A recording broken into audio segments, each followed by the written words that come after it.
Welcome to MMA on the Rocks. My name is Bill Welker. You are listening to episode 288 of the podcast. Unless you're joining us live on Facebook, Twitter, or YouTube, assuming we're not banned from one of those platforms this week. Today is Sunday, June 5th, and we are fresh off of UFC Vegas 56.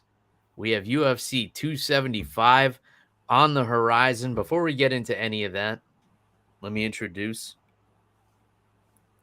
fixing his hairline right now, all the way from the Garden State, Jeff, the animal, Wilson. Jeff, how you feeling on this Sunday late evening, my friend? Later, much later than we usually do this. Bill, I am feeling pretty good.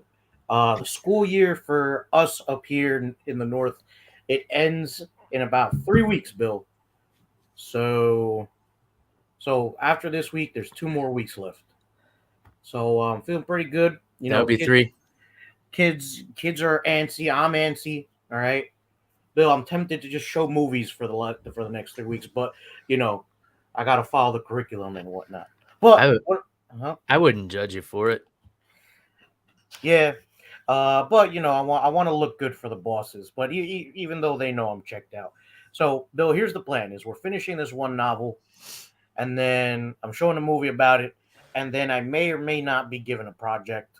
Okay, maybe I give a project and everybody passes. I don't know. I don't know, but but Bill, today was my mom's birthday, so happy birthday to my mom.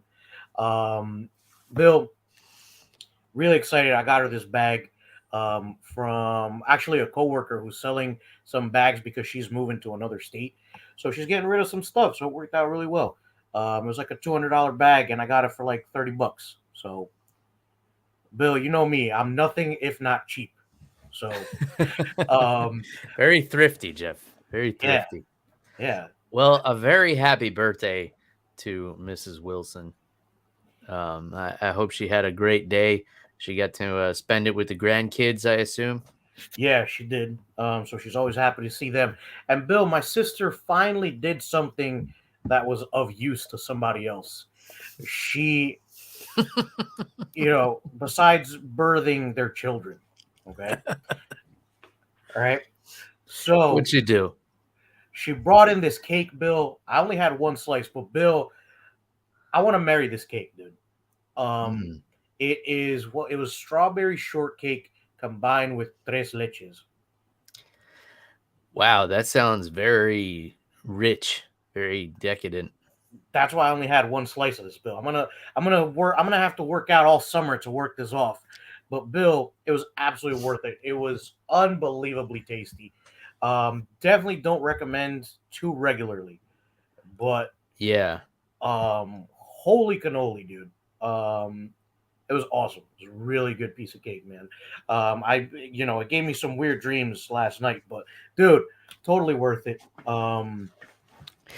I don't do so well with dairy anymore, so even like uno leche would not would, would not go well with me, but it does sound tasty. Maybe pop a few lactades and go crazy one night.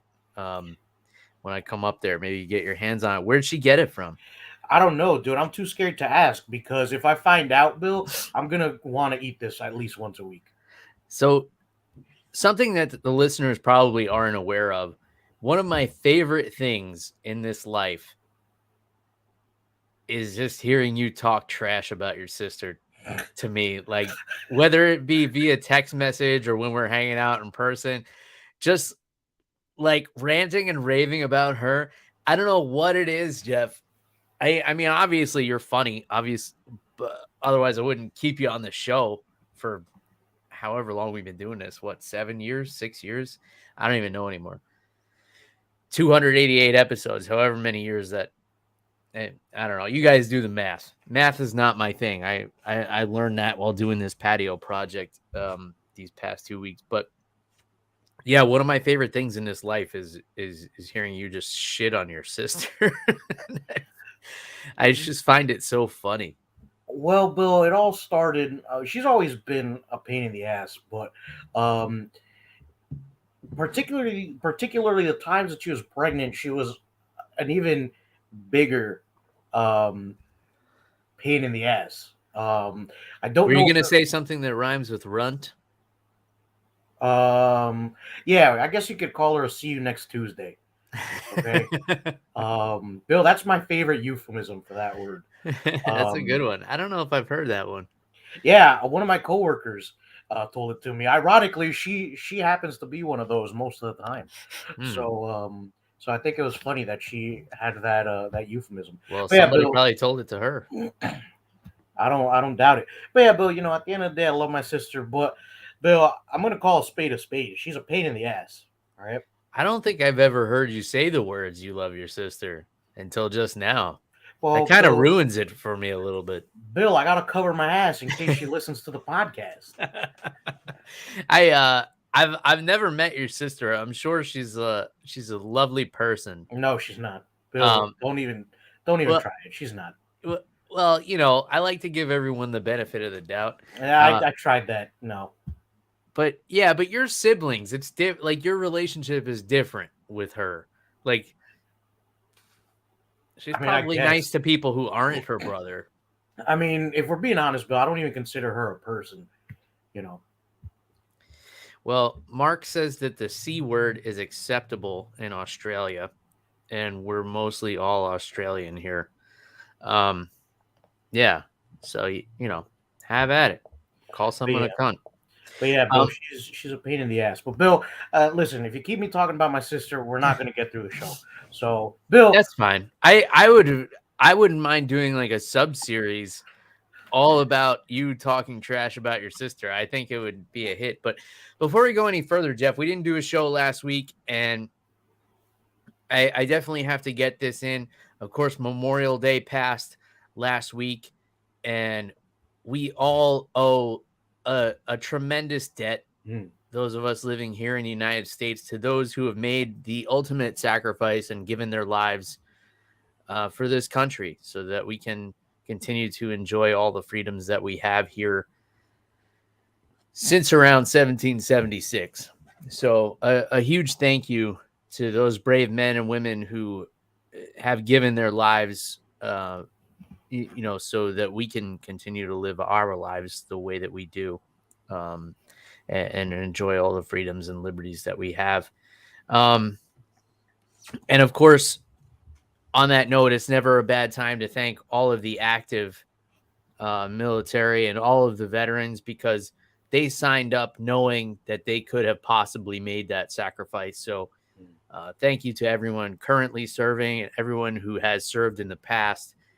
We appreciate you so much.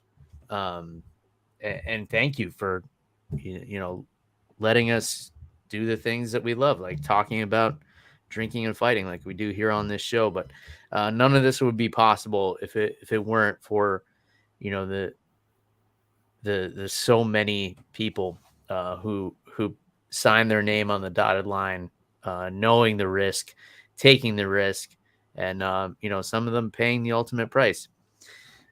So of course we had to acknowledge that, and there was no show last week. It was my fault. Went away for the weekend with the family. Took a little trip up north to pick up the roof panels for this patio shelter I'm building. Before I get into that, Jeff, um, I don't know if you wanted to piggyback on the Memorial Day speak there. yeah, absolutely. A huge thank you to all military, active, and those who, Bill, like you said, have paid the ultimate sacrifice. My parents came to this country, um, over 30 years ago, and this country's been nothing but good to us, man. Um, you know, I was able to go to college. I was able to get a scholarship and stuff.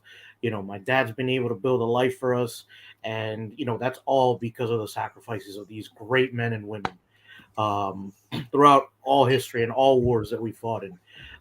So, Bill, you know me, dude. I get really sentimental when we talk about this stuff, man. Mm-hmm. And I tell my students, I try to tell people who listen to the podcast, I believe that we live in the greatest country in the world.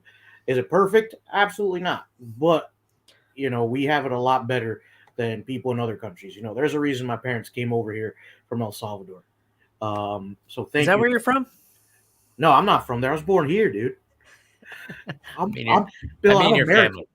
I I'm mean, American. I mean your family, Jeff. And I'm Yeah. joking with you. Of course, I know.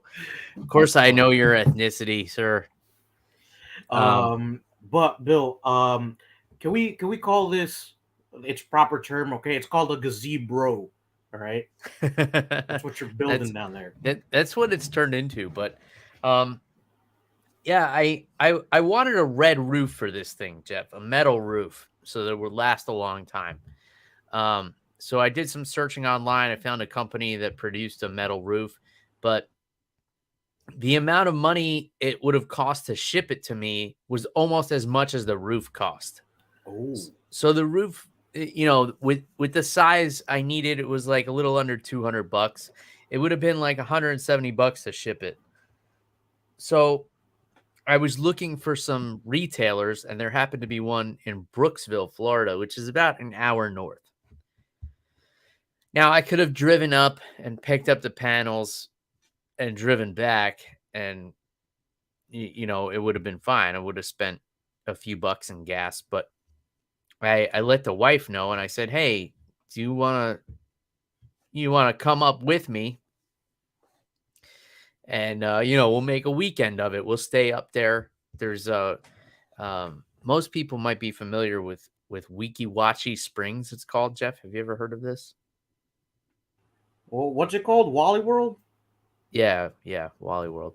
I like the National Lampoon's Vacation reference, but no, Weeki Wachee Springs. So it's like a natural springs, and you can do kayaking there, and then they have a little park with a beach, and you can swim in the springs, and then they do an underwater mermaid show there.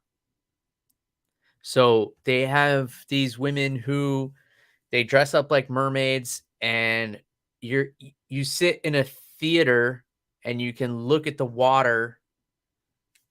The theater is below ground, and they built they put plexiglass. It's like an aquarium, but built into like the actual springs water, Jeff. You still with me, Jeff? Yeah, I'm looking for Hell in a Cell. Matt Temple said it's on it. He wasn't lying. He wasn't lying, Bill. Well, pause it. Trying to tell you about mermaid. I saw actual mermaids, Jeff. This is a big deal.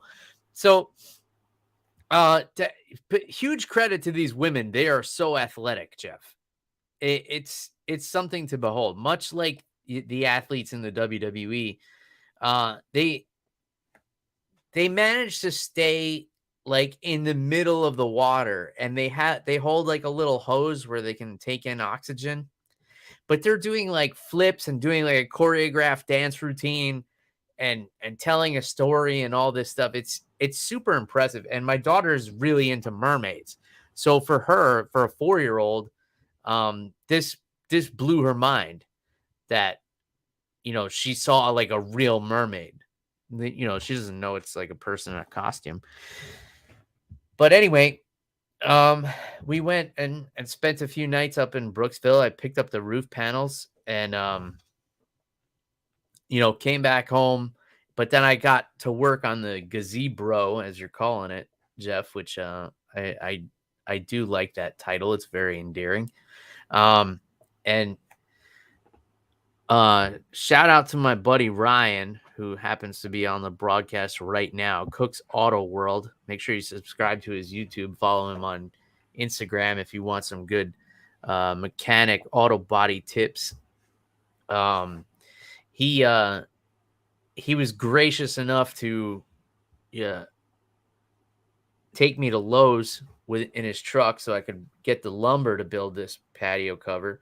And also shout out to Matt Temple, who is trying to distract you from the show with WWE, and It's working though. he's I mean, letting you know Seth that Rollins is making his way to the ring right now. I don't know who Seth Rollins is. I don't He, really give a shit either. Bill, he's the architect, which is what you're being for this gazebo. So you got something in common. Well, he plays an architect on TV. I think I'm more of an architect than he is at this point because I've actually built a structure. Yeah, but how many WWE titles have you won, Bill? Come on. Yeah, but that's just a pretend thing. Like Yeah, I guess. I mean, he's covered in polka dots right now. like I don't even care for this. my daughter did an art class for the last 4 days and they gave her like a gold medal at the end of it. I I equate that as pretty much the same thing. Yeah, but Bill, she's actually been helping with the gazebo. So Yeah, she has.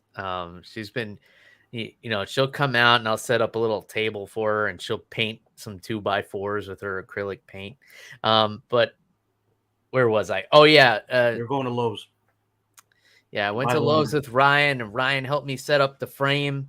And shout out to Ryan's uncle as well, who gave us some great tips on setting up the frame and anchoring the structure. He's a carpenter, so I'm pooling knowledge from a bunch of different areas to get this thing done.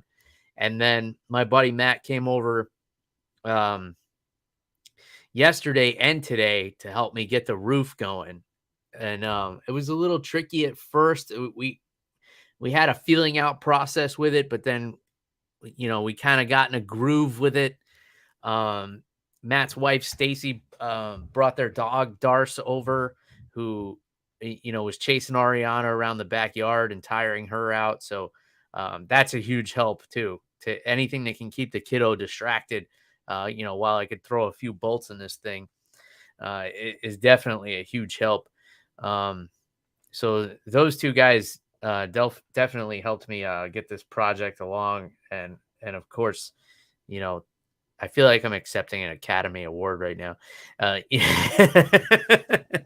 just I just built a patio cover for my grills, but of course, my beautiful wife, for taking the brunt of the toddler rage this weekend, so I could put in some hours on this thing. I started at like 9:30 a.m. yesterday, Jeff, and I didn't put the drill down until um, maybe 10:30 at night. Few breaks that throw some food down my throat, but yeah, it's been a lot of fun. It's been a really fun project, and there was nothing online that was like exactly what I wanted to do, so I kind of had to figure it out on my own without using any plans. Probably should have contacted that guy Art Vandelay, who's used to co-host the show with me. I understand he's an architect of some sort, but did it on my own, and I gotta say it's coming out pretty cool. I'll post some photos on social media for those of you who give a shit, and for those of you who don't, I guess we get into some fight talk. What do you think, Jeff? Yeah, Bill, I can't wait for that thing to be finished. As soon as it's finished, I'm gonna fly down there so we can break this thing in. Well, All it's right. gonna be finished like tomorrow. All right. You don't have to rush me, Bill. I can be there in July. It's fine. You said as soon as it's finished, you're gonna fly down here. But I am coming up to New York on Wednesday, staying for a long weekend. My little niece Emily is turning 1 year old. I can't believe how quickly it's flown by. She's almost walking. She's talking a little bit at this point. I'm a very proud uncle, Jeff, and it'll be fun celebrating her very first birthday. I'm looking forward to that. Hopefully, you and I can link up while I'm in the area. Maybe grab an adult beverage. Um, but yeah, let's talk about this fight card because it was pretty great. Like it was a lot of finishes. Yeah. UFC Vegas 56, UFC Fight Night 207, depending on how you're keeping track. So the main event was great until it was over. Like I just felt like it was like kind of an anticlimactic. I don't want to say it was an early stoppage, but it just felt like Rosenstrike was still standing and he was like, "Hey, what's going on?" Like I was still in this. And I don't know. How did you feel about the stoppage in this one, Jeff? I had mixed feelings about it. Mhm. Because yes, I felt like it was an early stoppage, but at the same time, I felt like maybe I forgot who the ref was. It might have been Herb Dean, but It was Herb Dean. yeah, I felt like Herb Dean could have let it go just a little bit more, but I didn't see Rosenstrike really getting out of that. Yeah, like you kind of saw where it was going. Like it, like Volkov was gonna finish him, Right. but like he didn't quite finish him. It was like that. It reminded me of that movie Minority Report with Tom Cruise. I don't know if you remember this movie. It was from like the late 1990s or the early 2000s. Do you remember this movie, Jeff? No. So the concept of the movie was, and it's been a long time since I've seen it. Basically, they would get a report that would tell the future that someone was going to commit a crime, and then they could arrest them for that crime, even though they didn't commit it yet. It was like a preemptive arrest. And then there wound up like somebody wound up hacking the system or whatever, and um and I don't know, you got to go back and watch the movie, but it kind of reminded me of that. It's like they kind of like awarded the victory for Volkov before he was really there. I don't know. This is a out in left field kind of analogy here, but do you see what I'm saying? No, I totally understand. And you definitely have to have watched the fight to kind of understand what me and Bill are talking about. But dude, at the same time, I felt like it wasn't a bad stoppage because I'm on the fence about this. Just Yeah. because, dude, Rosenstrike's mouthpiece flew out of his mouth right before, right after that first like really solid Yeah. punch that dropped him. And he was almost like turning around to pick it up. And then when he looked up from like trying to find his mouthpiece, he's like, "What do you mean the fight's over?" But like he was rocked pretty bad. And he Right. had rocked Volkov before that. Like it was a good back and forth. Um and then but it was just kind of like, I don't know. It left a sour taste for me. And just for context, since this card started early, I started watching it the co-main event. Then I could watch the co-main and the main event, and then I went back. I thought I was starting at the main card, but I was starting at the prelims. And I watched the prelims up until like 2 fights into the main card, and then I missed the middle of the main card, and then I had to go back and like when I realized I missed those fights in my quote unquote preparation for the show, uh, which is usually just me pouring a drink and looking at the fight card, trying to remember what happened. That's my fucking research that I do. Not to break down the fourth wall for you wrestling fans, but that's that's how this show goes. Yeah, I'm the like, show is what am I gonna scripted. drink? And do I remember any of these fights? That's pretty much the extent of it. I had to go back and watch a couple in the middle there, but yeah. Anything else on this main event? I feel like Volkov's interview kind of made it fall flat as well. Dude, I turned it off as soon as the fight was over. Yeah, Um, you didn't miss anything. It was like he was like, I'm just ready for anybody, and I'm gonna stay ready, and maybe September, I don't know, October, maybe London, I don't know, whatever you want. It's like, all right, dude. It's like oh man, asking my wife where she wants to go for dinner. You know, Bill, it's you're like, not the first and you're not the last man who's never gonna get that question answered. But but Bill, like you said, Mark said it was like sex with a super hot girl, but you ejaculate too quickly. So I've heard. Hmm. I can't relate, Mark. Um, so the co-main event was interesting. So Movsar Evloev and Dan Ige. So when I saw this fight on paper, and if I had done a breakdown last week, here's what I would have said, Jeff. If Dan Ige is going to win this fight, he has to get started early because he tends to be a slow starter. He comes on later in the fight. He's kind of built for 5 rounds. Like he's Hmm. just one of those guys who does better in a 5-round fight.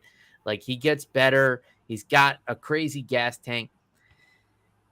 So I thought that was the key to success for him. He did come out hot. He did get started quick, but then Evloev kind of drowned him after that. Ige looked good. He was landing some big shots in that first round.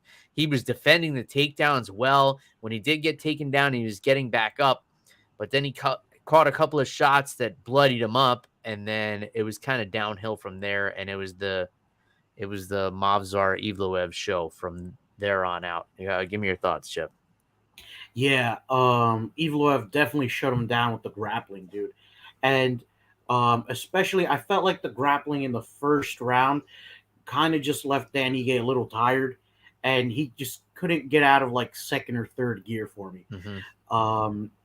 But yeah, like you said, man, the punishment on the feet was wearing on him too, dude. Yeah. Yeah, it just wasn't Danny Gay's night, man. But definitely a tough fight for sure, for Evloev. I felt like, yeah, he won, but I think he kind of got a real taste of the UFC last night. Yeah, I mean, for sure. I mean, he fought one of the top guys in the division right now, and I think it's just grappling is just a different kind of cardio, man. Like you could Yeah, tell Ige was prepared. You could tell he was ready for those positions, like having a guy on his back and taking him down. Like he was doing all the right things. He was technically sound. He did a great job getting back to his feet, but it's just when you don't have that kind of grappling background where you have the muscle memory and your muscles know how to breathe properly in those moments, it's just so easy to get worn out against somebody who does have that. And that's what we saw here. And I was impressed with the striking of Evloev too. It was like sneaky good, it was like, it didn't look like he was doing much, but then you look at Ige's face and it's like, holy shit, this guy looks like a crime scene. yeah, dude. He had a nasty cut. I want to say it was the left eye at the end of that first round, dude. I was like, oh, like I just didn't expect it. Mm-hmm. Lucas Almeida TKO over Mike Trezano. I actually didn't catch this fight, and I didn't watch the highlight when I was just researching. So can you fill me in, Jeff?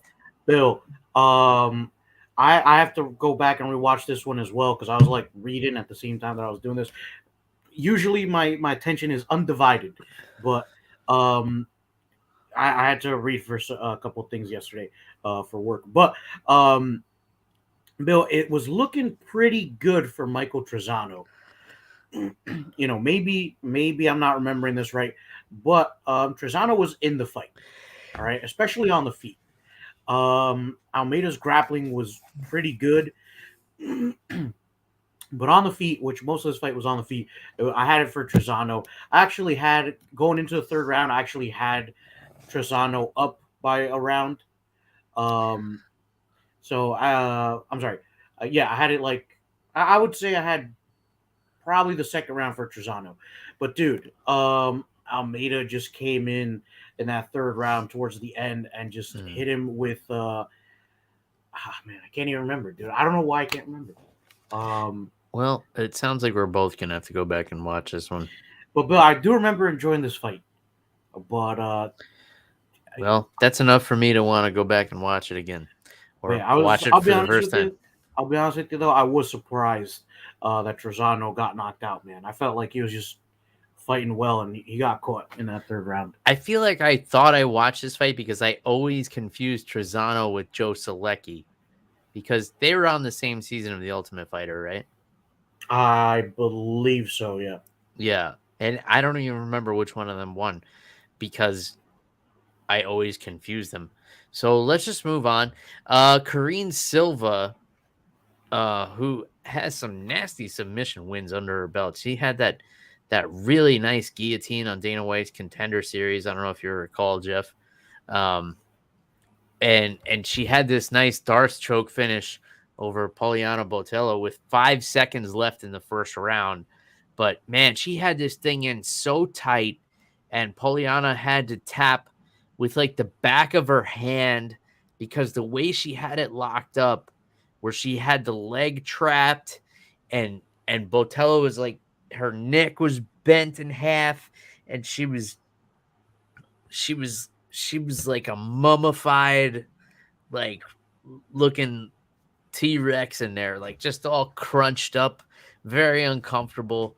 Um, it was a nice submission. Give me your thoughts, Jeff. Yeah, dude. This submission was nasty, Bill. And we caught the highlight of this just to refresh our memories. But dude, um, Botelho, after she got up, man, Botelho took a sec. She kind of had to like drag herself along the mat and then get up slowly, dude. Hmm. I still think that she tapped right before she was gonna go out, man. Like she needed a sec to kind of get her bearings after that, man. So I think that Karine Silva choke was tight, man. Yeah, dude, she looked like the Walking Dead after that choke came up. Like she was just coming back to life, like just being reanimated. She was like, I'm just remembering how to be a human being again. I got that kind of vibe from it. Um, Ode Osborne, uh, with a nasty first round knockout over Zaruk Adashev. He was kind of like gliding backwards and throwing shots at the same time. And he dropped him, and Adashev had that oh shit look on his face. And then Ode Osborne, man, he's got that killer instinct. He's got that like Vanderlei Silva axe murderer days killer instinct where he jumped on him, put this man unconscious. Yeah. Like, you could argue it could have been stopped when he got dropped, but Ode Osborne was like, "No, I'm not done with you yet, dude." Jumped on Adashev and just put his lights out before Keith Peterson was able to get in there. Um, and Mark actually answered a question I was just asking myself, and I was going to research, but luckily he always has this information handy. Performance of the night was Karine Silva and Ode Osborne, and the fight of the night was Almeida and Trezano. So I definitely need to go back and watch that one. But give me your thoughts on this Ode Osborne knockout, Jeff. Dude, it was so smooth, man. The way he came back, as he's backing up, able to land that overhand right and catch Adashev on the way in. And then, dude, as soon as he's on the floor, he's unleashing this mean ground and pound. And like you said, Bill, we saw Adashev go limp right before the ref pulled him off. Uh-huh. Dude, Osborne's got some power, man, which, Bill, cannot be said about many flyweights. Mm. Yeah, for sure. And what was extra impressive about that overhand right is he was in the southpaw stance, so it was a lead overhand right, Mm. which is much more difficult to get as much power on it because you don't have as much kinetic linking coming from that back leg, like pushing up into the fist. Um, so the fact that he was able to put him down with a lead hand like that was super impressive. Like he's clearly got dynamite in his hands. Looking forward to seeing that guy fight again. Sure. Probably the most violent finish of the night was Alonzo Menafield over Askar Mazarov. This was a strange fight, just the build up to it, because Mazarov, I guess, had some weird shit going on where his record kept changing on Tapology. I guess they kept finding out like he had lost more fights than his management team said. Like basically, I guess he lied his way into the UFC, but like whatever. If you want to lie on your resume and still stand in front of Alonzo Menafield, like I still respect you to a degree. Like, okay, you lied to get here, but now good luck to you because he got Gary Goodridged. He got put put in that crucifix and took those elbows to the dome until his brain shut off. Give me your thoughts on this one, Jeff. I don't know if you have thoughts on like the lying about the record or any of that, but Dude, mostly I want to hear about your reaction to the fight. I don't know how you can lie about your MMA record.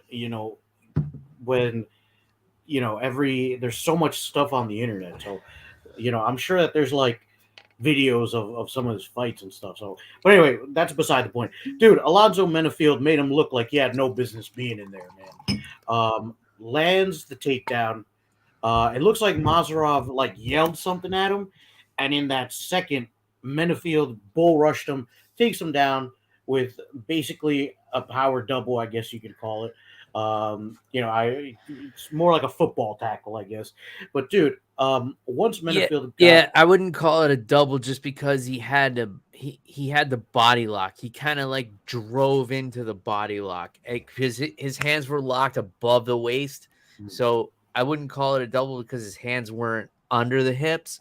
But yeah, similar to a blast double, like the same sort of motion, but he just had the body lock above the hips. That's the only difference. Yeah. But yeah, I wouldn't even call it like a wrestling takedown. It kind of just exploded into him. But anyway. Oh man, Bill, we're not that type of show, man. Yes, we are. But anyway, dude, he finished him faster than when you. What was it that this is going down a dark. We're heading down a slippery slope, Jeff. Don't tell me about how he finished him after he exploded into him. Dude, oh man, it was just, oh man. I mean, once he got that crucifix position, it was over immediately, man. Bill, that's the thing with the crucifix. It's like when you can separate somebody's arms from each other, I think it's basically game over. It's like that, in jiu-jitsu as well. Once you can separate, the shoulders and they can't, they can't kind of reach the other shoulder. Bill, he finished him faster than the example that Mark Fellows gave us. When being with a hot chick and you finish too quickly. Yeah. That's basically what happened, dude. That was Masarov's debut here, man. Yeah. It was like Jason Biggs in American Pie. You've seen American Pie, right, Jeff? Yeah, of course. Of course I have. Are you lying? Have you not seen American Pie? Bill, I'm not Asghar Mazarov. I've seen American Pie. Oh, okay. You think I'd lie to you just to get on the show? Come on. Because if you haven't, then that's a problem. Then we definitely need to link up this weekend and watch American Pie. Yeah, we could rewatch American Pie. Considering I've seen it already. Sure. You've never seen American Pie? What? I didn't say that. I know, but you said it without saying it. Huh? What? Bill, speaking of American Pie, Bill, Felice Herrig. Jeff, no, we can't breeze over this. You've never seen American fucking Pie? No, I've always wanted to, but I've never watched it. Oh my God, there's 4 of them, or maybe there's 5. I'm obsessed with these movies. They are so hilarious. It's just like your high school, like kind of formative years. And then they do one where they all reunite from college. And then they do one where they're all getting married. And then I think they did another one where like they have kids or something, but none of the main actors. Yeah, you don't know about Stifler's mom? I remember Stifler, but so you know the term MILF, correct? Of course, Bill, I'm human. So this term derived from American Pie. Oh, really? That's where the saying started, and that's where it became like a staple saying because of Stifler's mom. She was the original MILF. I thought Stacy's mom was the original MILF. No, American Pie was first, and then Stacy's mom came out by, what was that band? They were like a one-hit wonder, right? Fountains of Wayne. Oh yeah, Stacy's mom has got it going on. That was a good song. It's a classic, and it reminds me of my friend's mom. But it's not my fault she's hot, Bill. Yeah, I mean that's a popular search term on some websites. let's get back to the fights. But Jeff, you and I want to watch American Pie with you. Like I want to see you experience it for the first time in all its glory. All right, but we're not watching it in front of the kid, Bill. Yeah, no, not till she's like 6. Anyway, Karolina Kowalkiewicz gets back on the winning column with a rear naked choke victory over Felice Herrig in the second round. She looked good, Jeff. I mean, you know, I've always been a fan of Karolina. I think it's just because she's just like such a sweet, endearing person. Like she seems so innocent. I want to like take her for ice cream or something. Yeah, she's your classic girl next door. Yeah, but even like there's nothing like romantic about it. Like I think she's just like a sweet girl, you know. But yeah, she looked like she's worked some things out and finished Felice Herrig, forced her into retirement. So give me your thoughts on this one.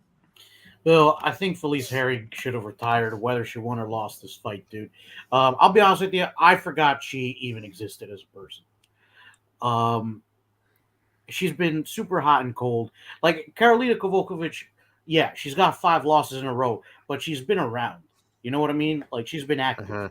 I forgot Felice Herrig was even on the roster. So this fight, I'll be honest with you, Bill, I didn't see the fight card before I actually watched the fights.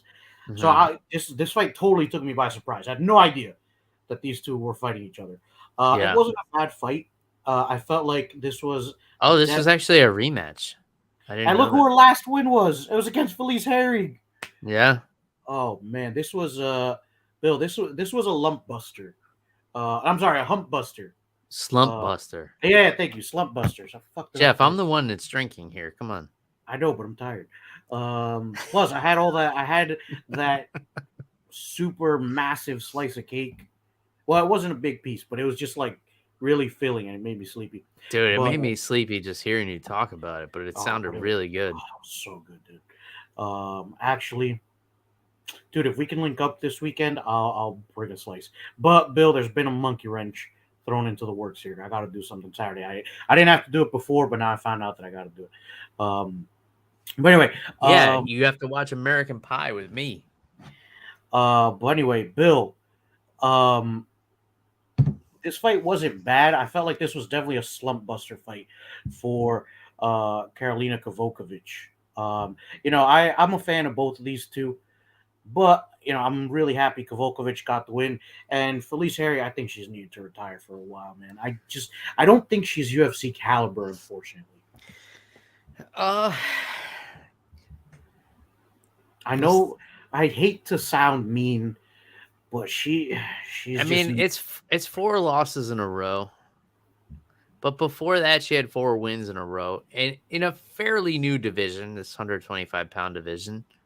Oh no, she's 115. Never mind.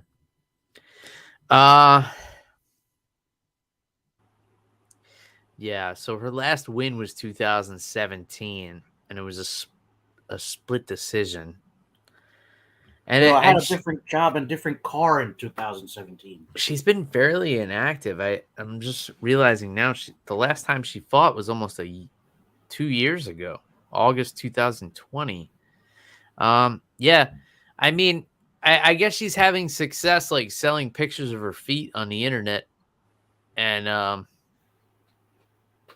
that's her thing now. So she doesn't need to fight anymore. And good for her. Like, I would rather sell pictures of my feet than fight in a cage if I was making more money. I don't think anybody would buy them. So I don't know if that's an option for me, but you don't know what people are into. That's true. I'm sure there are tons of people who'd love your feet. I have been told that for a man, I have pretty cute feet. So... Oh And man. I got told that by a former boss of mine in college, who was a female, by the way. She was like, you have really pretty feet for a man. And it was like one of the most awkward compliments I've ever received in my life. Yeah, but Uh, I feel awkward now just hearing about it. yeah, it stuck with me. Stuck with me. It's gonna So, stick with me, that's for sure. I mean, wait till you see the advertisements for my OnlyFans.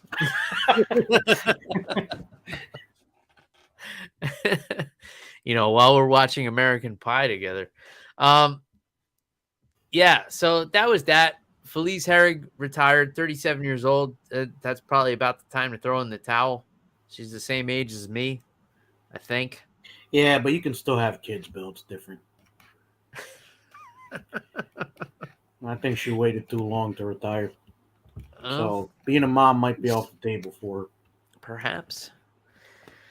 And here's the fight I confused with Trezano. Joe Selecki, majority decision over Alex Coelho. So one judge had this score to draw. It was an interesting fight because Coelho, to me, was the more explosive, more dangerous fighter throughout the fight. Mm-hmm. And Selecki just kind of held him at bay with experience. That was my take on this fight. How did you see it go down? Bill, I felt like Selecki's grappling got the job done in the first two rounds. Mm-hmm. I felt like Coelho really didn't turn it up until like the third round, and we saw him get a little bit more aggressive, a little bit more explosive. I gave the third round to Coelho, and he was a little bit shocked at the end when they announced the winner. But I really felt like Selecki did enough in the first two rounds to win the whole fight. Yeah, I thought he did enough as well, but the feeling I got was that Coelho at any point could have ended the fight. Mm. But I didn't get that feel from Selecki, even though he was controlling the fight. And it was kind of a weird phenomenon in that sense. Like, I thought Selecki was doing better, but I thought Coelho was the better athlete in there. And he probably could have done something like he was so explosive and so like unpredictable, but Selecki was kind of like, weathering the storm and controlling the fight, but just kind of like also surviving. But I do think he won the fight, if that makes sense. Yeah, I think I might have to go back and rewatch this one, but definitely a tough one to call, man. Yeah, well, while I'm watching, I'm like, oh, Selecki's controlling the action, but like, damn, it looks like he's in trouble at the same time. It was weird, but I think the decision went the right way. Damon Jackson, unanimous decision over Dan Argueta. This was kind of like the grizzled old dude just, controlling the young guy. He got to his back a bunch of times, just controlled him on the ground, and just pulled his veteran card here. What do you think, kid? Yeah, and also Damon Jackson was huge, standing in front of Dan Argueta. Man, Mm-hmm. it looked like they were one or two weight classes apart to me. Yeah, it surprises me that Damon Jackson is a featherweight.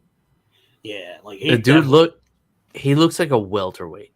Yeah, he was not 145 when he walked into that cage on Saturday, dude. Not even close. Benoit Saint Denis, submission over Nicholas Stolze. Stolze hung in there for a while, and you and I rewatched this together right before the show. And at first it looked like Saint Denis wasn't under the chin, but then you see Stolze kind of pop his chin out so that Saint Denis can slide the arm under. But Saint Denis is nasty, man, in this lightweight division. He's super tough, which comes from his his military background. He was like in the special forces in France. That's like, I guess the equivalent of the Navy SEALs or the Green Berets or something over here. or And like the Coast Guard or something. yeah, yeah, it's probably like a lifeguard at a country club. Um, I mean, France doesn't win a lot of wars, so yeah, yeah, and their record is not good. It's not as good as Saint Denis' record in the UFC. Um, I mean, they helped us out in the Revolutionary War, so I guess there's that. yeah, They but we get helped to them out in 2 world wars, Bill. So they, really, yeah. So we have in the same wars we have 2 Ws and they have like 1 assist. So it's not really comparable, but in any case, like apparently a lot of people quit from this military program that he was involved in, and it shows, man. He's got like another level of toughness in there. He's nasty on the ground. He's like relentless, constantly going for stuff. If he gets on your back, you're in trouble. Um, so Stolza kind of pops his chin out, and then it's always a sign when they're not fighting the hands anymore, because the way you get out of a rear naked choke is you pull the hands down, 2-on-1. Everybody learns this, like your first week of jiu-jitsu, it's what you do unless you're looking to get out of there. And no judgment on Stolza here, but he could kind of tell he was outmatched, and he was like, "Oh no, you almost got my chin," and there it is, and then it was over. And there's no shame. Live to fight another day. But that's how I saw it. What do you think, Jeff? yeah, dude. All joking aside, Benoit Saint Denis is one tough sob, man. Excuse me. The way that the fight ended, that's how the first round ended, with Saint Denis on Stoltz's neck. All right, and like you said, dude, Saint Denis, he's like a pit bull in there, man. He's aggressive. He keeps going for things. He's chomping at the bit. Um, Listen, he's got that wrestler mentality where he's just going to keep driving forward. That military mentality where he's going to get the job done. So huge credit to him. And like you said, Bill, he broke Holtze, and I think he broke him in that first round. The way that the first round ended was basically how the fight ended. I think maybe 5 more seconds at the end of the first round, and Stoltz would have tapped at the end of the first round. Yeah. Tony Gravely, first round knockout, first minute over Johnny Munoz. This was nasty. It was a short little uppercut. When it initially happened, Chris Tognoni's back was kind of covering the action. So the angle we had, you couldn't see what the shot was. And then they showed a few different angles. You could see it was a short little uppercut. It landed super low because Munoz was kind of changing levels at the time. And because he lowered his level, he brought his face right into that punch, which always makes it worse. Give me your thoughts, Joe. Yeah, dude, just a short, nasty uppercut, catching Munoz on his way in. That's what dropped him. And then as soon as Munoz hit the ground, Tony Gravely just finished the job with some really nasty hammer fists. But dude, this fight for the 1 minute that it lasted, super explosive, super intense. It was a really fun fight to watch. Yeah, it was. Jeff Molina, split decision over Zalgas Zumagulov. This was a weird decision. And I can't say it necessarily went the wrong way, but the third judge had it 30-27 for Jeff Molina. And to me, that was just way off. Like, it was a close fight. And if either of them had a 30-27, it was Zumagulov. Like, even Molina, when he heard the scores being read and he heard 30-27, he started to walk away like, oh, fuck, not my day today. And then they announced him as the winner. So that was the one point of contention I had with this one. Like, I'm not mad that Molina won, but it was not a 30-27 performance, especially when Zumagulov had, I think, 5+ minutes of clinch control in this fight. Like, he was really utilizing the clinch. Give me your thoughts on this one, Jeff. Yeah, dude. I felt like this one was pretty back and forth. I don't think that Zumagulov necessarily got robbed, but like you said, it was definitely a close fight. Definitely tough to call, but I wouldn't have given. Honestly, I wouldn't have given either one 30-27. I kind of felt like it was 2 rounds one way and 1 round the other way, Right. depending on which rounds you're looking at. Because I felt like Jeff Molina was off to a really tough start. But I felt like he was able to kind of claw his way back and get the win. Um, and like I said, I felt like Molina did enough to win the fight. Um, but if it had gone the other way, I wouldn't have felt that it was a robbery. Yeah. And for those of you who are watching on YouTube or Facebook or wherever there's video, Spotify maybe. I don't know if we have video on Spotify yet. But the picture of Zumagulov that they always use on Sherdog, he looks like he's in like a family reunion photo of like a girl that he's been dating for 6 months and he doesn't really want to be there. And they're like, "Hey, Zalgas, you got to be in this picture." And he's like, "Eh." Like, I don't know. How would you describe this photo of him here, Jeff? This does not look like. eh, All right, look like a fighter. Like, they definitely didn't say that before they took this picture. Like, how do you describe this? Bill, I got this one buddy. Um, he just got married a couple of years ago, and his wife always looks like she'd rather be somewhere else. In pictures? Yeah, actually, just like in general. Um, so that's kind of how I feel about this picture of I mean, do Zumagulov. you think she would rather be somewhere else? No, but I would be okay if she were somewhere else instead of like around us all the time. And meanwhile, the photo they use of Andreas Michailidis, he's just like not even looking the right way. Yeah, They it's a have him, side profile. yeah. He's like, "Hey, what's going on over here?" He's just, like, I, I love the photos that Sherdog chooses to use, and like they never update them either.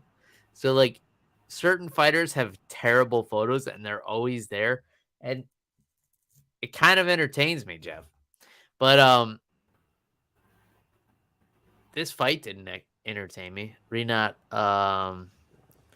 Fakhretdinov, unanimous decision over Andreas Michailidis. I don't. I know I watched this fight, but I don't remember watching it. I know that I didn't watch it. Well, let's move on then. Aaron Blanchfield, guillotine choke over JJ Aldrich. You and I watched this one together right before the show. This was one of those high elbow guillotines, one of those Marcelo Garcia guillotines. It was just so tight, so nasty. And Erin Blanchfield is very young, I believe. I mean, she looks like she's 17 in that picture. She's 23, which so she might as well be 17. And she's on a 6-fight win streak. She fought in Invicta several times. 3 wins in the UFC. This was her first finish in the UFC over JJ Aldrich, who, has been around for a bit. Yeah, But that's a tough customer. this I'm curious how old JJ Aldrich is. 29. Okay. Yeah, I feel like she's been around for a long time. Yeah, I mean this guillotine was just perfectly executed. She had the high elbow. Uh there was no way out. It was a standing guillotine. Give me your thoughts, Jeff. Yeah, dude, and she had her right. She had Aldrich right up against the cage too. There was no escape from that guillotine, and Aldrich tapped right away.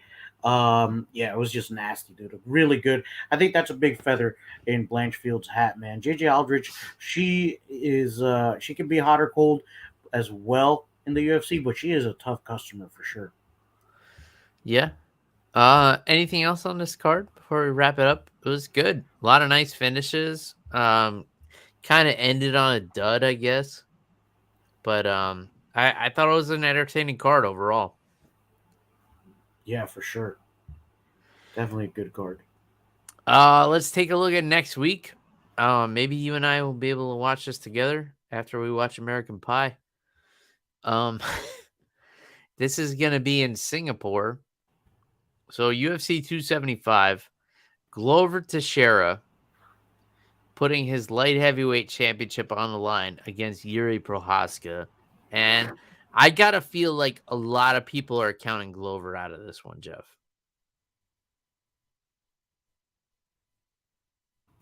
Oh yeah, I'm absolutely counting him out on this one. It's just, dude, you know what it is? I watched the UFC countdown episode for this, and Yuri Prohashka's just so cool. He's like a samurai living in modern times. Yeah. Yeah. I'm a big fan of Yuri Prohaska. I've been high on him for a while. If you look at Glover Teixeira's record, though, Carl Robertson, probably everyone counted him out of that one. Ivan Kutalaba, definitely everyone counted him out of that one. Nikita Krylov, most people counted him out of that one, and that was a close fight.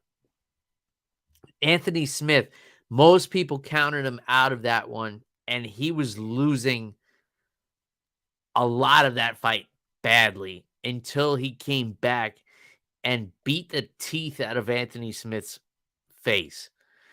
Like literally knocked his teeth out of his mouth. Thiago Santos, everyone was counting him out. Rear naked choke. Jan Blachowicz for the title. Nobody thought Glover was going to win. 42 years old. Which, you know, if you're in Bellator and you're a heavyweight, this is when you start your career.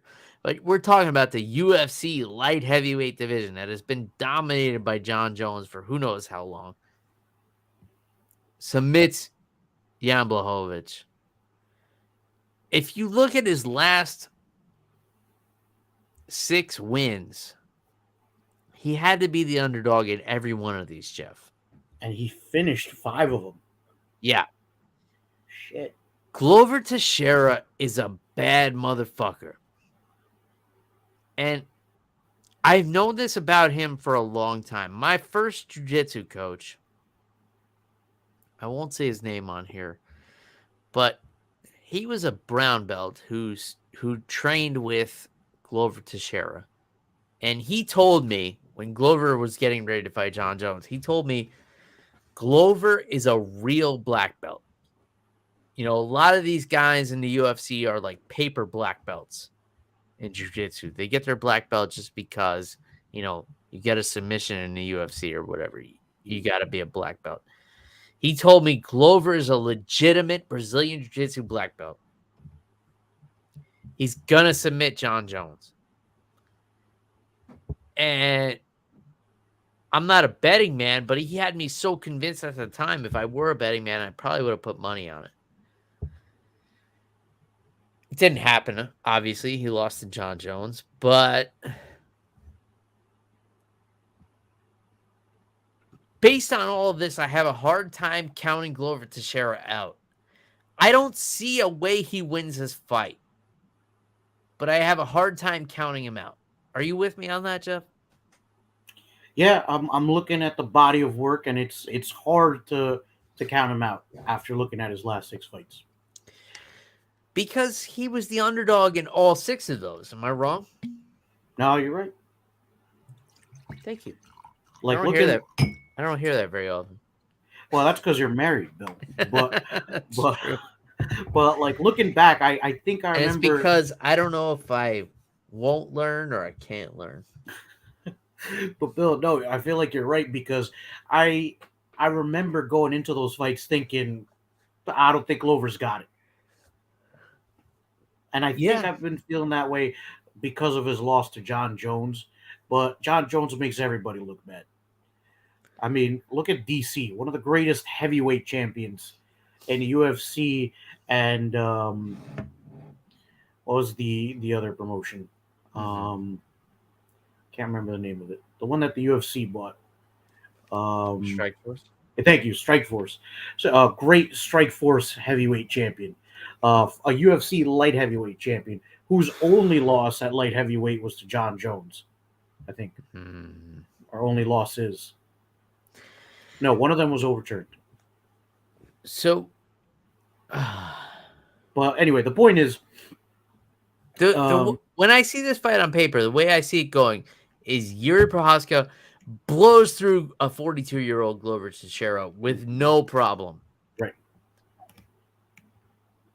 But then when I think about what Glover Teixeira has done, and he has been a main sparring partner of Chuck Liddell since back in Chuck Liddell's glory days. And seeing what he has done as the underdog in his last 6 fights. First of all, if this fight goes to the ground, Yuri's in trouble. Oh, absolutely. And Glover's a good wrestler. Yeah. He's good. Like, he can get people down that a lot of people can't get down. And he's dangerous on top. If he can take Yuri Prohaska down, like, Yuri has a lot of holes in his game. But where he's strong, which is in the striking, he's really fucking strong. Like, that knockout, his knockout of Dominic Reyes might be, it's one of my top 5 knockouts of all time. He's just so explosive. He's so unpredictable. He's so strong. He's so weird. Like, he throws things weird, and that's hard to deal with. But he's got so many holes. I am so intrigued by this matchup, Jeff. And the more I talk about it, the more intrigued I am by it. Where are you on this? All right, what are you Bill, leaning towards? You've started to sway my opinion to Glover Teixeira because one, like you said, he's a good wrestler. People kind of discount that, but he's a good wrestler. Which with considering how great he is at jiu-jitsu, his wrestling is dangerous for jiu-jitsu because he wrestles you for the jiu-jitsu end game. Okay, all he needs is to put you on the floor. Okay, that's once he gets that, the jiu-jitsu takes over. It's game over. But something that I think sometimes we forget is Glover Teixeira's Muay Thai. His clinch is good, dude. And listen, he can mix it up in the clinch. He can on the break. He can throw some nasty elbows and knees. And Yuri Prohaska, his game is, like you said, he's very strong in the striking, but he's good at striking from a distance. He's a kickboxer. Let's be honest about it. He's a kickboxer. If Glover Teixeira is in his face and puts him up against the cage, I don't see things going well for Yuri Prohaska. I see this a lot like the Joe Selecki fight, where you have one guy who can end it at any minute, and you have another guy who is just more skilled everywhere. Like, Glover is more skilled as a striker, but Yuri has a higher probability of ending it with one strike. And that's what makes this fight so interesting to me. I gotta say, Jeff, I'm leaning towards Glover. I'm not the making picks guy. But every scenario where I play this out in my head, Glover has a game plan to deal with Yuri. He gets Yuri to the ground. And if he gets Yuri to the ground, he's in trouble. Like, we've seen the holes in Yuri's ground game. Like, he's training out in the mountains. He's like drinking water out of a creek and doing all this crazy shit and yelling at the sky. And he's a phenomenal striker, but he's not like, we never see him in a room with high level grapplers. Like, where's he getting his grappling? And that's why I'm leaning towards the champ. When I played out in my head, the first 8 times I see Yuri knocking Glover out, but I don't see it going that way. I see Glover's experience and his skill set just overwhelming Yuri. Where are you at with it, Jeff? Yeah, I think I'm leaning more towards Glover Teixeira, man. I feel like Yuri Prochazka, he's good in one dimension, whereas Glover is good in multiple dimensions. Yeah, I think we're on the same page, and Yeah. hopefully we maybe get an opportunity to watch us together. Mark asked what I've been sipping on. I cracked a bottle tonight. It's Knob Creek, and I'm covering up the year because I really enjoy this bottle. So if you want to do some research and you can see that it's Knob Creek and you see that the label is blue, you can figure it out. But I really enjoy this whiskey, and I've talked about it on the podcast before, and then it jacked up in price by $20. I don't want to. You got to take into account inflation. Well, this was before Biden was in office, Jeff. Just jokes. Calm down, people. Calm down. We're not against the president here. And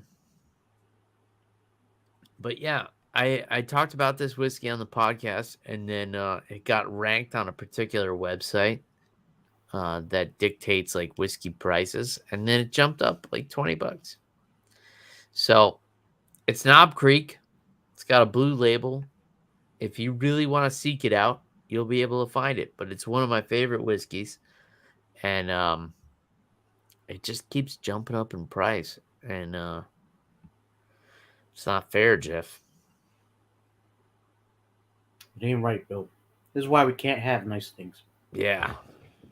Joe Biden's like, come on, Knob Creek. Not kidding around. No joke. It's going up in price. Oh, man. How's my Joe Biden, Jeff?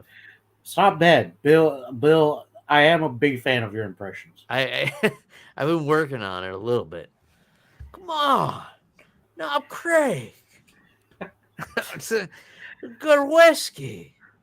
They aged a long time. Not kidding around. Yeah, you're still too coherent, Bill. I need you to slur your words a little more. Well, maybe I need a little bit more Knob Creek. Come on. A little more Knob Creek. I sound more like Joe Biden. I'm working it out. I don't have it down yet. Which, by the way, Jeff, I got to give a shout out to another podcast I've been into lately. It's called Fly on the Wall. And I don't know if you're into old school Saturday Night Live. Were you ever into Saturday Night Live as a kid, Jeff? No, I was a Mad TV kid growing up. Okay. I got you. But this podcast, Fly on the Wall, it's hosted by Dana Carvey and David Spade. Oh, dude, I love Dana Carvey. He's from Wayne's World. Yeah, absolutely. And Dana Carvey is probably, I would say he's my favorite Saturday Night Live cast member of all time. He was Garth. He was Garth. He was Garth Algar. He was George Bush. He was Ross Perot. He was the church lady. He did the Hans and Franz sketch. He did so many memorable characters on that show. I think he did like 180 shows Saturday Night Live. it's great to just hear him talk again. And David Spade is great too. Like Yeah. I, I would use the word comedy legend with David Spade. Like he's more of a subtle, like supporting character in a lot of things. You know, Tommy Boy, of course, is a classic. I actually loved his new Netflix movie, The Wrong Missy. I don't know if Mm. you've seen that, Jeff. It's on my list, but I haven't watched it yet. It's a funny movie. It's really well done. It's probably the best movie with David Spade as the lead. Um, No Joe Dirt for you, Bill? Joe Dirt was good. What was the one? The Disney movie where he played the llama or something? The hell are you talking about? Oh, the Oh, Emperor's Emperor's New Groove. the Emperor's New Groove. Yeah, David Spade Okay. did the voice for the Emperor in that. Okay. Okay. But yeah, I'd say The Wrong Missy probably his best lead role. That was a great movie on Netflix. Um, but the guests they get on this show, Jeff, is like no other podcasts are getting these guests. They get like Tom Hanks, Ben Stiller, Adam Oh shit. Sandler, Bill Hader, like people you don't hear talking in long form a lot. Yeah. And I really enjoy them, especially because I've been going for walks a lot at night, Jeff, just because I'm old and I can't do cardio anymore. So I've heard walking is really good for you. So I'll throw the headphones on and I'll walk like 2 or 3 miles at night and just throw one of these fly on the wall podcasts on. And it's been really entertaining for me because I grew up watching Saturday Night Live. I love Dana Carvey. I'm a fan of David Spade as well. Um, they're still new to it. They've only done like 10 or 12 episodes or so. So they kind of talk over each other and like do like rookie podcast mistakes. But the guests they get and the stories that they get out of them are so incredible. They had John Hamm on there. They had Mike Myers on there. Mike Myers was a really great episode. They got a lot of great stuff out of him. They Dude, had Chris. everything he does is great. Come on, dude. He's like my favorite Canadian. Which puts him at the top of a short list, I'm sure. Oh, absolutely. Chris Rock was on there, and that one was phenomenal. That one really opened my eyes because Chris Rock talked about like his childhood and getting bullied. And I don't want to ruin it. You really have to listen to it. But the things he talked about made me hate Will Smith so much more for that incident at the Oscars. Just because he talked about like all the trauma he went through as a kid and getting bullied and stuff. And then here comes fucking 6'2", 240-pound Will Smith walking up the stage and smacking 5'8", 145-pound Chris Rock. My blood's boiling a little bit just thinking about it. Like, I'd actually really love to fight Will Smith, I think. Bill, I think you can take him. I mean, I'm sure Jada Smith has already done a number on him. Oh shit, they have an episode with Rob Lowe. I love Rob Lowe. Oh yeah, Bill, he that was was the really bad good too. guy. He was the bad guy of the first Wayne's World movie. That's right, and he was also in Tommy Boy. Tina Fey, Conan O'Brien. They were all. I listened to every single episode, and I love that show, Jeff. Dude, Johnny Knoxville's a guest. Holy Oh, the shit. Johnny Knoxville one was so good too. They're not good at interviewing people, but they're also good at interviewing people. If that makes sense. Like they talk over each other a bunch. Like they're still feeling it out. It was like kind of like us. You know how we got so drunk on the first episode that it was like you can't even find it on the internet. Yeah. That was bad, And Bill. and for the record, I don't even know why that is. I don't know why I think it's the first 3 episodes are not available anywhere of MMA on the Rocks, and I don't know why. It was right around UFC 200 that we started it. And now we're on UFC 275. So let's look at the rest of this card real quick, Jeff. Valentina Shevchenko is going to defend her flyweight championship against Talia Santos. I don't see any other way that goes. Do you? Nope. Wiley Zhang in a rematch against Joanna Jędrzejczyk. This time it's going to be 3 rounds. One of the most classic female MMA fights of all time. One of the most classic MMA fights of all time, period, was Yeah. the first fight between these two. It was close, but, Joanna's face was the story after that one. How do you see the rematch going? Because Joanna hasn't fought in like 3 years. Yeah, she hasn't fought since that fight. And Bill, if you haven't, I strongly recommend you watch the UFC countdown for this. I think they do a great job of getting into everybody's stories. I feel like everybody's story is captivating. Even Tyler Santos, like she's a mom, and she's talking about fighting for her family and stuff. But anyway, dude, Jędrzejczyk, she's been busy. Kind of living life, and she talks about it in the episode too, that she needed like a mental break. Which, Bill, I think everybody can relate to that. So, Bill, I'll be honest with you. I think it goes a little differently this time. I think Joanna, without the pressure of having to defend that championship fight after fight, and not having fought in 2 years, but she said that she was still training. We'll see how true that was. But I feel like this fight might be a little different. I feel like Joanna, maybe she's had a chance to kind of reflect and get her head on straight. And Wiley Zhang has also evolved as well as a fighter. She's definitely grown as a fighter in there. I'm really excited for this one. My heart says Joanna Jędrzejczyk, but my head says, I don't know. It's anybody's fight, man. Yeah, it's hard to say because a lot of Joanna's presence on social media has been her like enjoying life, having drinks, going to the beach, Showing off her new boobs. Which, could affect her weight cut. I don't know. Well, I'm not complaining though. I mean, they did a good job. All right, let's just say that. She's a very attractive woman. But social media doesn't tell the whole story about what's going on behind the scenes. Yeah. She could have been training really hard, and then she goes out to the beach one day, does a whole photo shoot, and then that's what she puts on her Instagram, and 10 different bathing suits, and she posts them. Or she's just totally enjoying the fruits of her success, which she deserves. Absolutely. And she hasn't been training as hard. That's a possibility as well. We're going to have to find out on Saturday.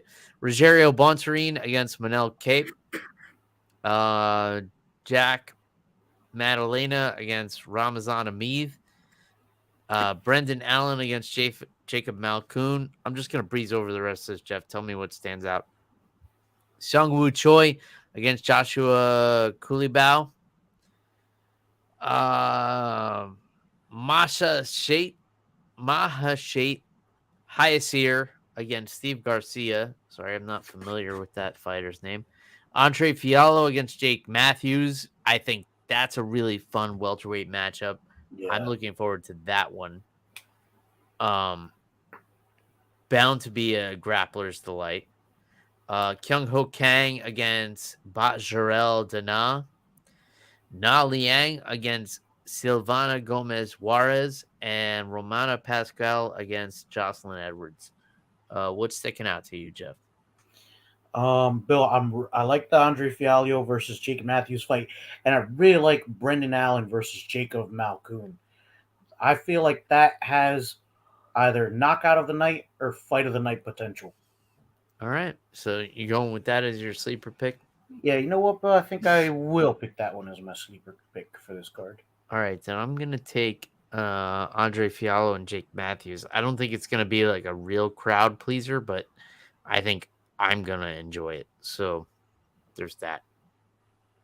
Yeah, for sure. I think, like you said, that's going to be a good grapple fest, which the fans won't enjoy, but hey, we will. Whatever. Oh, absolutely. That's that. I'll be in New York on Wednesday. Anything else you want to get off your chest here? Yeah, Bill, just once again, happy birthday to my mom. Happy birthday to baby Emily. Happy first birthday. And congrats to Lisa and Dave. Um, so, Bill, that's all I got for you. Yeah. Well, again, a happy birthday to Mrs. Wilson. Happy birthday to my niece Emily. Um, I'm excited. I know Ariana is excited to go celebrate her cousin's birthday. She keeps calling Emily her sister. That is adorable. Yeah, it's so cute. When they FaceTime with each other, she's like, "That's my sister, Emily."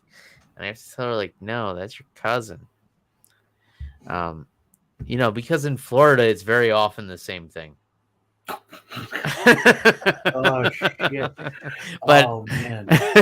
not not in my family's case. Oh man, Bill, I got a funny story to tell you about my dad's side of the family, but we'll leave that for after the show. All right, let's talk about that off air. If you enjoy the show, and if you've made it to the end of the show, you obviously enjoy the show. So why not buy some merchandise? Our friends at Team Reaper, reaper1.co is the website. They carry our t-shirts, tank tops, and sweatshirts. You can purchase them through there. You can use the promo code MMA Rocks 10. That's MMA ROCKS10. For those of you who are, have a little difficulty spelling, and save yourself 10% on your entire order, whether you order our merchandise or not. Of course, we love if you support the show, but you can also support some local fighters, some Bellator fighters, some UFC fighters that Team Reaper supports. Buy whatever you want and use the promo code. Save some cash. I see Jeff is wearing his "In Henzo We Trust" T-shirt. I am not made by Team Reaper, unfortunately. But you bought that from Henzo Gracie Fort Lee, no? Yeah, That's where we met, Jeff. it is. It is. Shout out to Alan Teo and Henzo Gracie Fort Lee. Where I would call it like the middle of my grappling career, I guess. I started at an MMA gym and had my fight experience before I got there, and then put on a gi for the first time at Henzo Gracie Fort Lee. So I owe a huge debt of gratitude to Alan Teo and Henzo Gracie Fort Lee and all the instructors there for, I guess, the grappling prowess I now have, where I like teach classes in it and stuff. Anyway, you could buy some merchandise, or not, whatever. We still appreciate you listening up to this point. And that's all we got for this week, unless you have anything else, Jeff. That's all I got for you, Bill. Well, until next time. Cheers, everybody. Goodbye.